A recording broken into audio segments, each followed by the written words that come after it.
بهداية من فضل ربي يكسو الجمال ربوع قلبي.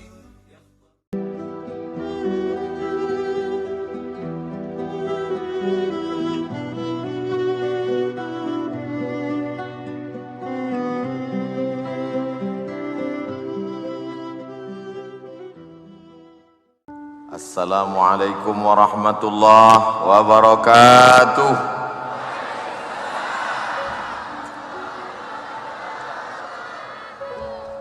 Yang boleh mengumpulkan kita malam ini bersama orang-orang baik adalah Allah Subhanahu wa taala, betul?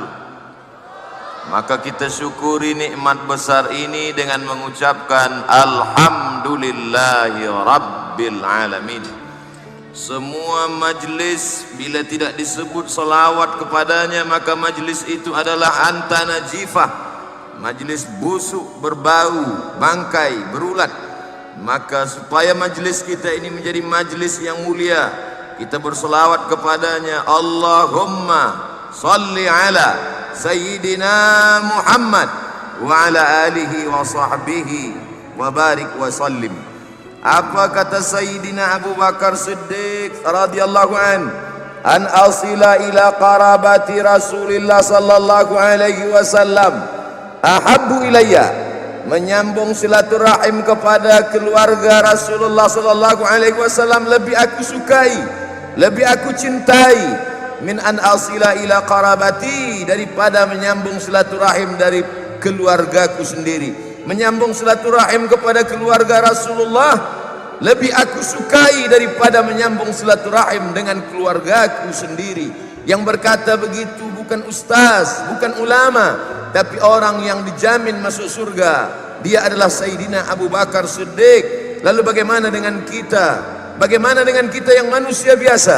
Malam ini Al-Faqir Abdul Samad datang bukan membagi tazkirah, tapi datang dengan niat menyambung silaturahim dengan keluarga Rasulullah sallallahu alaihi wasallam. Sayyidi Al-Habib Ali Zainal Abidin, matta'ana Allah bi tuli umrihi, nafa'ana Allah bi husni adabihi wa sulukihi. Mudah-mudahan saya termasuk orang yang menyambung silaturahim dengan kerabat keluarga Rasulullah sallallahu alaihi wasallam, dengan saya dapat bermusafahah, bersalaman, mengambil barakah dengan Sayyidi Al-Habib Ali Zainal Abidin. Doakan supaya saya boleh masuk ke surga bersama beliau, bersama Rasulullah sallallahu alaihi wasallam. Jamaah ikut juga, bukan saya saja. Man kharaja fi talabil ilmi, siapa sahaja yang keluar rumah dengan niat menuntut ilmu, fahuwa fi sabilillah, maka dia sama seperti orang yang berjihad fi sabilillah hatta yarji'a, hingga dia pulang balik ke rumah nanti. Yang keluar rumah dari waktu asar tadi, mendengarkan tazkirah dari maghrib ke isya, salat isya berjamaah, maka sampai dia balik pulang ke rumah nanti mendapatkan pahala jihad fi sabilillah. Kalau dia mati dalam jalan ini, insyaallah dia akan dimasukkan ke dalam minas syuhada, tergolong orang-orang yang mati sebagai syahid insyaallah. Amin ya rabbal alamin. Man ahabba ayyusata lahu fi rizqihi, siapa yang ingin panjang umurnya, wa yunsa'alahu fi atharihi, dimurahkan rezekinya, falyasil rahimahu, hendaklah dia selalu menyambung silaturahim. Hari ini dari 2 hari bulan hingga 9 hari bulan Februari 2020, Abdul Samad datang ke Semenanjung Melaya, ke negeri kerajaan Malaysia. Tak lain tak bukan ingin datang menyambung tali silaturahim. La yadkhulul jannah, tak masuk surga. Siapa yang tak masuk surga itu ya Rasulullah? Qati'ur rahim, orang yang memutus tali silaturahim. Malam ini kita sedang menyambung tali silaturahim. Kita termasuk dalam golongan yang dicari Allah. Ainal mutahabbuna bijalali, mana orang yang dulu berkasih sayang kerana aku. Hari ini kita semua berkumpul berkasih sayang bukan kerana harta, bukan kerana kuasa, bukan kerana maslahat kepentingan dunia, tapi kita berkumpul kerana la ilaha illallah Muhammadur Rasulullah. Kita semua adalah pencinta mahabbah kepada Sayyidina wa Maulana wa Dhukhrina wa Syafi'ina Muhammad sallallahu alaihi wasallam. Tajuk kita malam ini adalah bekal menuju surga. Ada setengah orang mengatakan, saya tidak berharap kepada surga Ustaz Abdul Somad. Bahkan ada pula yang bertanya kepada saya, Ustaz Abdul Somad, ada guru kami berkata tidak boleh kita beribadah meminta surga. Maka saya jawab, dalam Al-Quran dikatakan Allah, a'udzubillahi minasyaitonir rajim, wasari'u ila maghfiratim min rabbikum wa jannatin arduhas samawati wal ard. Bersegeralah kamu kepada ampunan Allah, tapi bukan hanya setakat ampunan maghfirah. Wa jannatin, bersegeralah kamu ingin mendapatkan surga. Jadi kalau ada orang sholat ingin surga, tak salah. Bahkan Nabi mengajarkan doa selepas kita berkata dari Rukun Yamani menuju Hajar Aswad, Rabbana atina fid dunya hasanah wa fil akhirati hasanah wa qina adzabannar wa adkhilnal jannata. Masukkan kami ke dalam surga. Ayat Al-Quran menyuruh kita minta surga. Bagaimana dengan hadis Rasulullah sallallahu alaihi wasallam? Nabi berkata, "Idza sa'altumullaha fas'aluhul firdaus." Kalau kamu memohon meminta kepada Allah, maka mintalah surga Jannatul Firdaus. Jadi kalau ada orang beribadah kepada Allah minta surga, maka perbuatannya itu sesuai dengan tuntunan Al-Quran dan sunnah Rasulullah sallallahu alaihi wasallam. Kita semua ini berharap kepada surga. Siapa yang tidak berharap kepada surga Allah, tidak mencari ridha Allah, maka bukan pengikut Nabi Muhammad sallallahu alaihi wasallam. Tapi tentulah kita ingin masuk surga ini membawa bekal. Ada yang kita bawa. Apa kata Allah Subhanahu wa taala? Fatazawwadu, berbekallah. Sebab tajuk kita tentang bekal menuju surga. Ada orang yang ingin pergi umrah, tawaf, sa'i, tahallul ke tanah suci Makkah, ke Madinah Al-Munawwarah. Apa yang dia bawa? Semua dia bawa. Ada pakaian, sebab dia di sana umrah bulan Januari, Februari, musim sejuk, maka dia siapkan pakaian yang tebal, lengkap dengan jaketnya, lengkap dengan ubat-ubatnya semua, lengkap dengan makanan-makanan, sebab mungkin dia tidak akan berselera dengan rasa yang berbeza. Maka kalau ingin pergi umrah setakat 10-11 hari saja bekal begitu siap, maka malam ini kita merenung sejenak, apa bekal yang sudah kita siapkan untuk masuk ke dalam surga Allah Subhanahu wa ta'ala. Ada setengah orang berkata, saya rasa tak perlulah saya berbekal Ustaz Abdul Somad, saya serahkan saja pada Allah, nak dia masukkan saya kemana saya siap saja. Maka dalam Islam kita diajarkan berbekal. Apa bekal yang paling baik? Fatazawwadu, berbekallah. Allah menyuruh kita berbekal. Khairuz zadi, sebaik-baik bekal adalah takwa. Itulah mengapa khatib naik ke atas mimbar. Apa kata khatib? Usikum wa nafsi bitaqwallah. Takut kepada Allah Subhanahu wa ta'ala. Kita puasa 30 hari lamanya. Apa yang diinginkan dari puasa itu? Ya ayyuhalladzina amanu kutiba alaikumusyamu kama kutiba alal ladzina min qablikum la'allakum. Takut kepada Allah. Apa yang diinginkan dari salat itu? Inna salata tanha 'anil fahsya wal munkar. Apa yang diinginkan dari haji itu? Faman farada fihinnal hajja fala rafatha wala fusuqa wala jidala. Semua tujuan dari ibadah-ibadah kita itu adalah menanamkan rasa takut kepada Allah Subhanahu wa ta'ala. Bahkan ada satu doa khas yang diajarkan Sayyidina wa Maulana Muhammad sallallahu alaihi wasallam. Allahumma qasim lana min khasyatik, berikanlah rasa takut dalam hatiku, ma yahulu bainana wa baina ma'asik, sehingga dengan rasa takut yang ada dalam hati itu menjadi penghalang, menjadi dinding, menjadi hijab antara kami dengan perbuatan dosa. Sebab antara kita dengan dosa ini tak ada hijab, tak ada dinding, tak ada perantara. Antara kita dengan dosa ini, yusbihu mu'minan, paginya menjadi orang beriman, wa yumsi kafiran, petangnya boleh jadi menjadi kafir, wal iyadzubillah wa na'udzubillah. Apa yang membuat kita terhalang, terhijab daripada dosa? Tak lain tak bukan adalah ada rasa takut dalam hati. Mudah-mudahan selepas tazkirah bertambah-tambahlah rasa takut kita kepada Allah, insya Allah. Kalau semakin mengaji, semakin takut, teruskan. Kalau semakin baca kitab, semakin takut, teruskan. Tapi kalau semakin mengaji, semakin berani menyalahkan orang lain, membid'ahkan yang tak bid'ah, mencari permusuhan, maka kita perlu merenung sejenak, berpikir sesaat, at-tafakkur sa'ah. Kata Sayyidina Abu Darda radhiyallahu an, at-tafakkur sa'ah, berpikir sesaat khairum min qiyami lailah, lebih baik daripada sembahyang semalam suntuk. Oleh sebab itu maka Nabi mengajarkan kita doa, Allahumma inni a'udzubika min ilmin la yanfa'. Jauhkan aku dari ilmu yang tak bermanfaat ya Allah. Apa tanda ilmu tak bermanfaat? Wa min qalbin la yakhsha, ilmu banyak tapi hati tak takut pada Allah. Wa min qalbin la yakhsha, hati tak khusyuk kepada Allah. Apa tanda hati tak khusyuk? Wa min nafsin la tashba, nafsu tak pernah merasa kenyang. Apa sebab nafsu tak kenyang? Wa min du'ain la yusma, sebab doa tak dikabulkan Allah Subhanahu wa taala. Maka dalam diri manusia ini ada sesuatu diciptakan Allah, dia kecil, tak sampai sebesar kepala kita. Ala fil jasadi mudghah, ketahuilah dalam badan, dalam jasad itu ada segumpal, kata Nabi SAW. Idza salahat salahal jasadu kulluh, kalau yang segumpal itu baik, maka yang lain ikut menjadi baik. Wa idza fasadat fasadal jasadu kulluh, kalau yang segumpal itu rosak, maka yang lain ikut menjadi rosak. Ala wahyal qalb, dia adalah hati. Qalb diambil dari kata qallaba yuqallibu, taqallaba yataqallabu, berbalik-balik. Maka kita minta kepada dia yang punya hati, ya muqallibal qulub, wahai engkau yang punya hati. Hati memang ada dalam diri kita.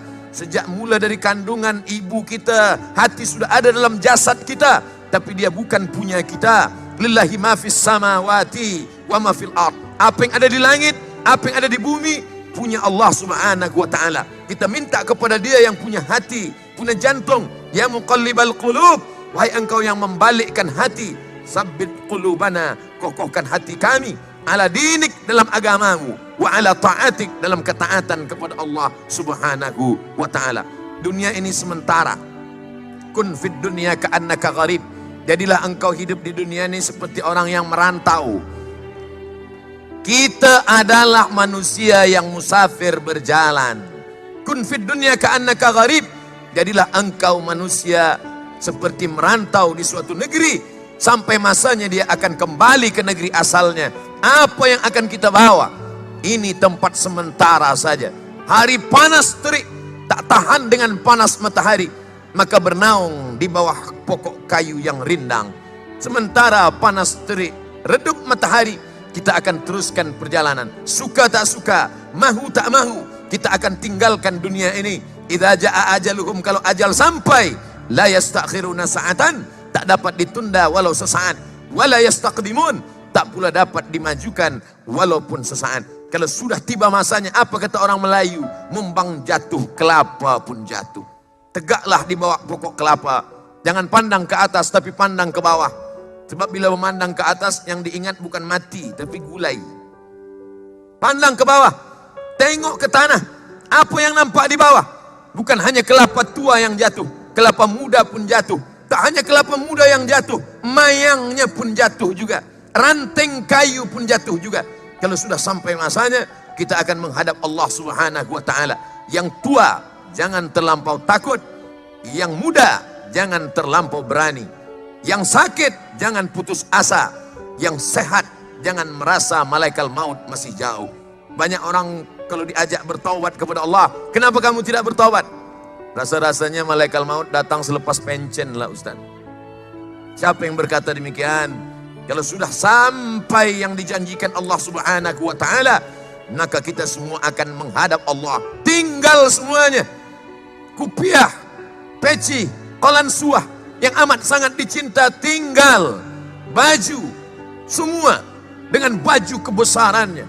Orang yang dimuliakan dengan baju kebesarannya, tinggal semuanya. Lalu kemudian apa yang akan kita bawa menghadap Allah Subhanahu wa taala?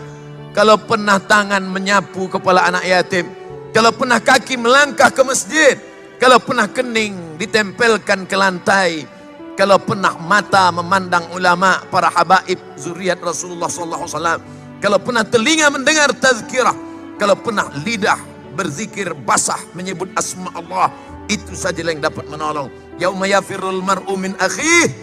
Hari itu orang akan lari dari saudara. Saudara kandung tak boleh menolong. Wa ummihi, ibu kandung. Wa abi, ayah kandung. Wa sahibatihi, istri tak ada kandung. Wa bani, anak-anak. Semua akan sibuk mengurus dirinya masing-masing. Oleh sebab itu, bekal yang akan kita bawa, sesuai bekal apa yang kita bawa, dengan bekal itulah kita akan masuk ke dalam pintu-pintu surga yang dijanjikan Allah Subhanahu wa ta'ala. Berapa pintu surga itu?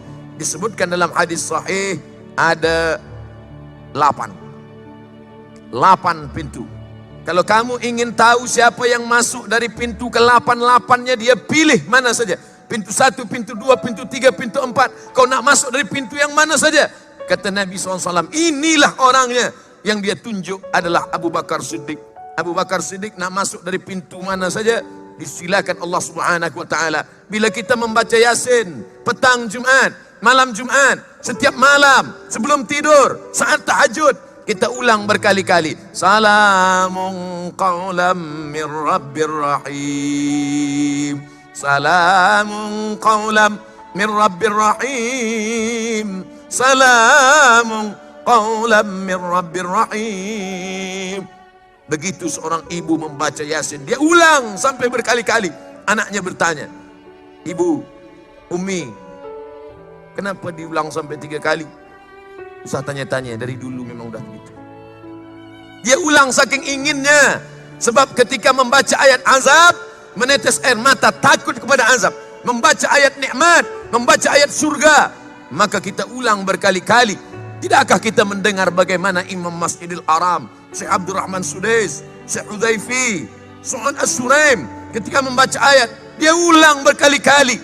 Imamnya menangis, makmumnya menangis, jamaah umrah menangis, jamaah haji menangis. Kerana mereka mengenang ayat azab menakutkan tentang neraka. Sebagian makmum dari Asia Tenggara menangis juga. Bukan sebab ayat itu, sebab ayat panjang betul. Mudah-mudahan anak cucu kita mendengar baca Quran, dia paham isinya insyaAllah. Wa idza tuliyat alaihim ayatuhu, kalau dibacakan ayat-ayat Al-Quran, zadatkum imana, bertambah iman mereka kepada Allah Subhanahu wa ta'ala.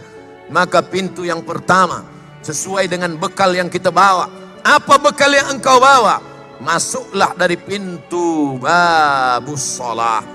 Inna awwala ma yuhasabu bihil abdu yaumal qiyamah. Yang pertama kali dihisab, dihitung, dikira dari seorang hamba, salatuhu, salat. Makanya anak-anak kita, muru auladakum bis salah, suruh anak kamu salat. Wahum abna'u sab'a sinin, umur 7 tahun suruh dia sembahyang. Wadribuhum fil asrah, pukul manakala dia berumur 10 tahun. Mudah-mudahan semua anak-anak gadis belia kita mendapatkan suami yang soleh-soleh, yang solat-solat. Yang berkata amin yang belum nikah saja. Tapi dia doa sebenarnya bukan untuk dia, untuk anak-anak cucu dia. Karena kita tidak memikirkan diri kita saja, yang kita pikirkan anak cucu kita. Idza ja'akum man tardawna dinahu. Kalau datang seorang pemuda belia meminang anak gadismu, apa yang kau pandang dari dia?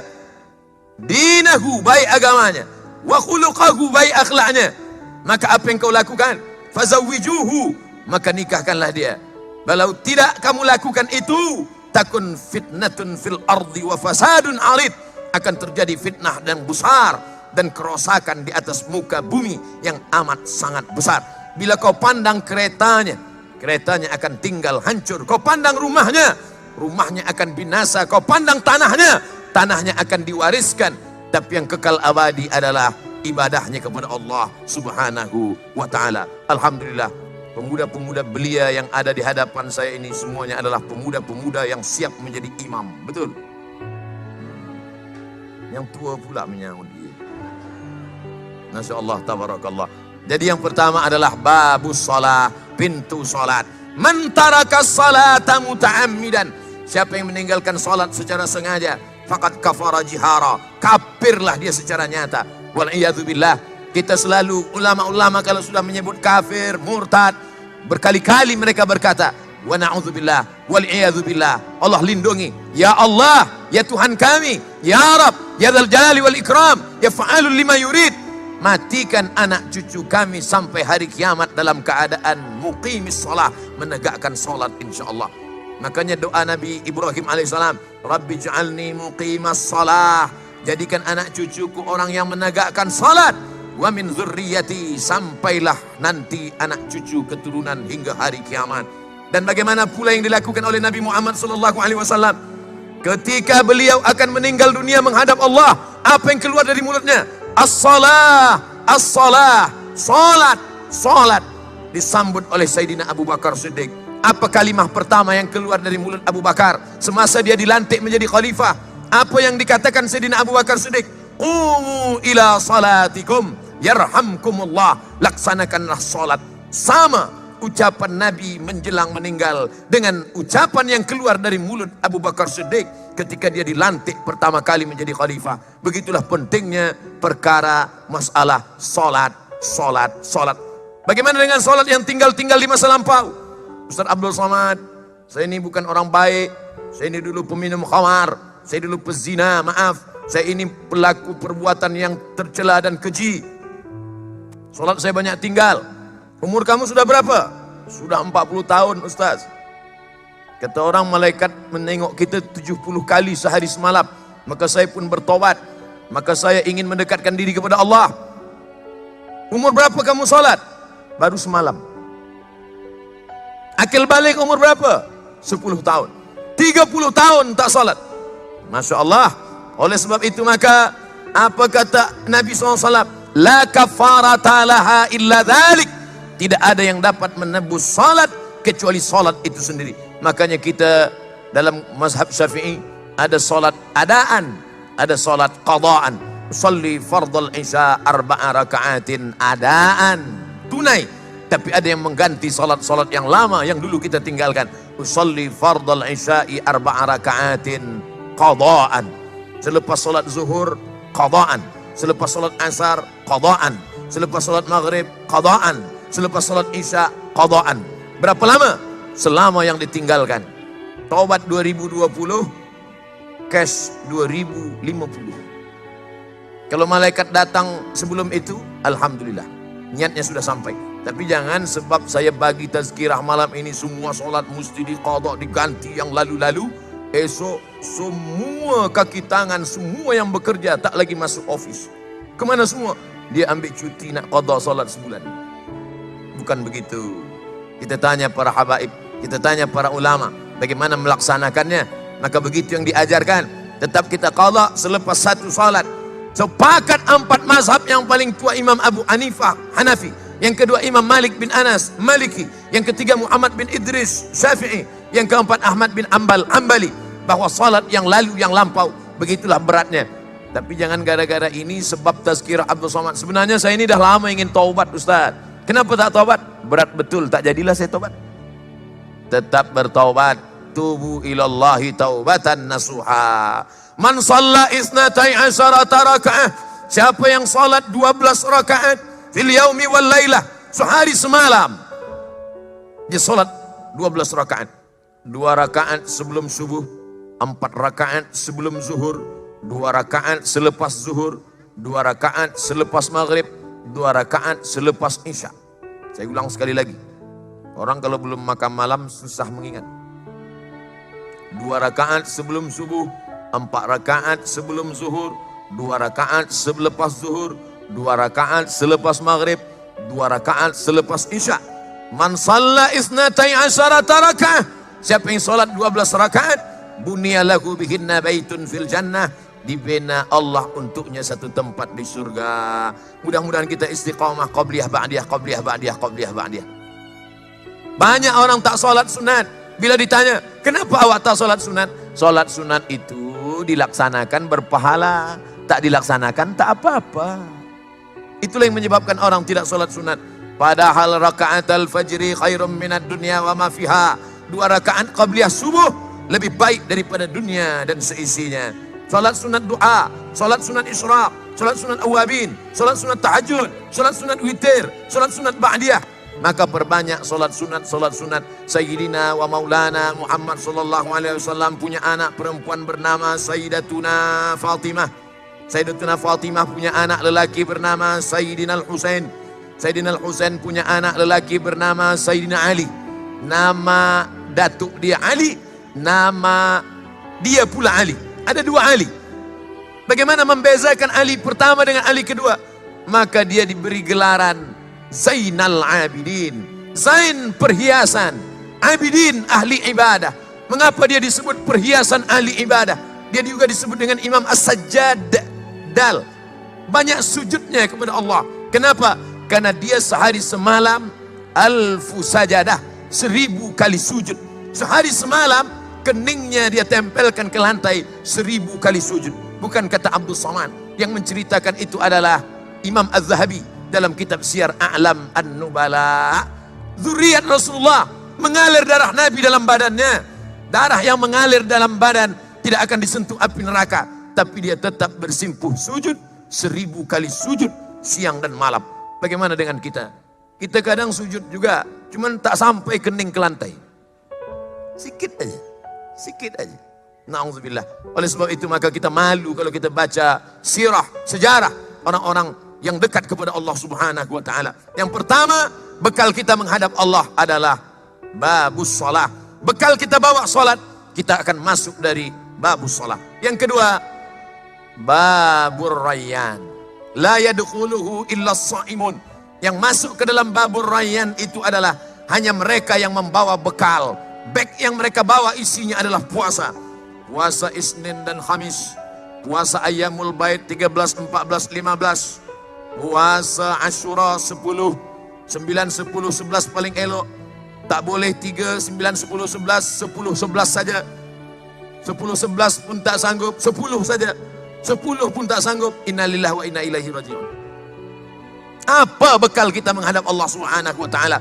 Banyak perempuan-perempuan sanggup menahan untuk tidak makan. Awak tak makan, diet. Tapi untuk bekal menghadap Allah Subhanahu wa taala, yang berpuasa dietnya dapat. Yang diet puasa belum tentu dapat.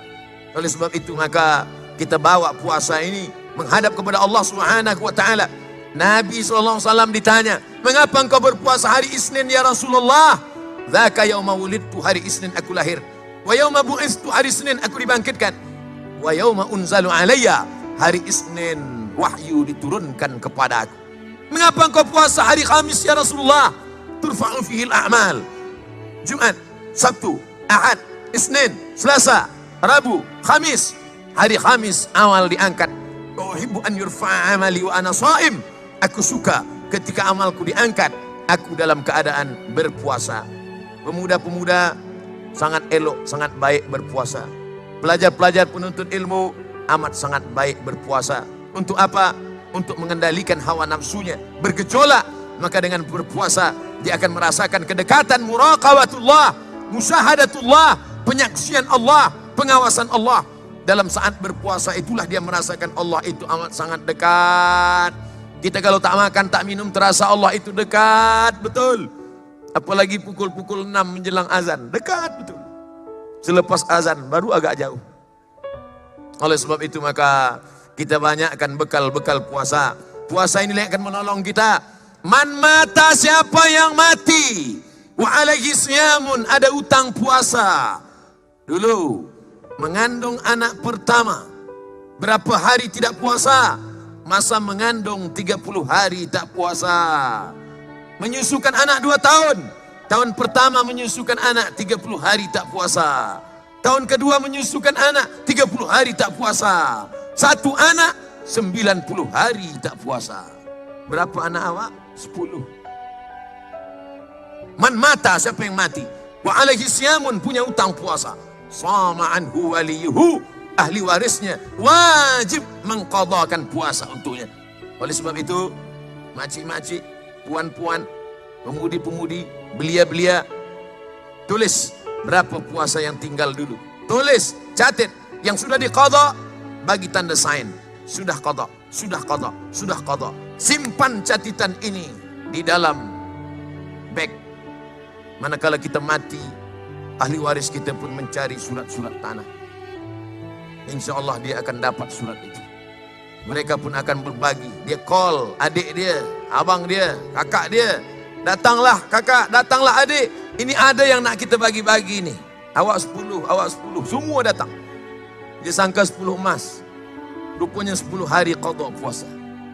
Oleh sebab itu maka man mata, siapa yang mati wa alaihi siyamun, punya utang puasa, sama anhu waliyuhu, maka kata Imam Sun'ani dalam kitab Subulus Salam, tidak ada ikhtilaf tentang masalah mengqadha puasa. Puasa wajib, puasa nazar, puasa qadha, puasa Ramadan, maka wajib kita ganti.